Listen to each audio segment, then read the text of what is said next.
Vėlų penktadienio vakarą įvykusioje avarijoje visiškai sumaitotas automobilis BMW.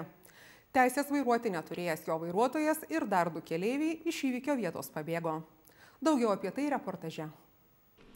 Įvykio vietoje kelio atkarpoje tarp miško muziejaus Girios Aidas ir Ratnyčio sustoję vairuotojai BMW vairavusį jaunuolį vadino laimės kūdikiu. Vairuotojas ir kartu su juo važiavę keleiviai ne tik nenukentėjo, bet ir spėjo pasprukti. Atvykę greitosios pagalbos medikai ir policijos pareigūnai rado tik tarp medžių įstrigusį visiškai sumaitotą BMW 316.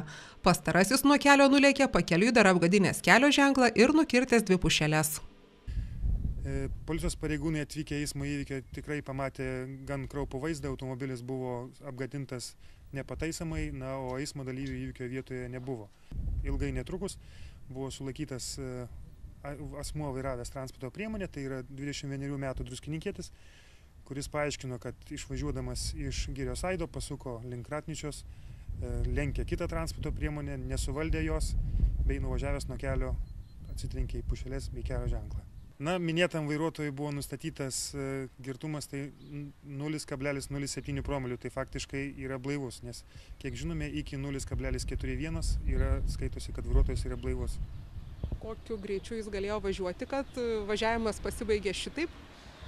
Matot, galbūt yra ir patirties toka, kadangi vairuotojas teisės vairuoti transporto priemonių neturėjo, todėl, manau, turėjo įtakos ir tai, tačiau ir toj atkarpoje gatvės dažnai būna slidi kelio danga dėl drėgmės ant kelio dangos, todėl aš manau, dėl tų visų poveikių jis nesuvaldė transporto priemonės ir nuvažiavo.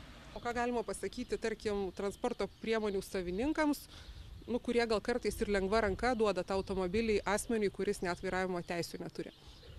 Be abejo, visų pirma yra atsakomybė už perdavimą transporto priemonę asmeniui, kuris neturi teisės vairuoti. Nemažai pasitaiko tokių atvejų, kai tie asmenys dar ir išgeria alkoholinių gėrimų, tai vėlgi asmuo atsako ir už tai, kad perdavė vairuoti transporto priemonę ir neblaiviam asmeniui, todėl atsiranda nemažai atsakomybės tam ir savininkui automobilio. Policijos pareigūnų duomenimis penktadienį avariją sukėlęs jaunuolis per pastaruosius metus jau kelis kartus baustas už tai, kad sėdo prie vairo neturėdamas teisės vairuoti. Autoįvykyje šį kartą nukentėjo tik automobilis, žmonių aukų išvengta. Tiesa, BMW vairuotojui dar teks atlyginti ir gamtai padarytą žalą.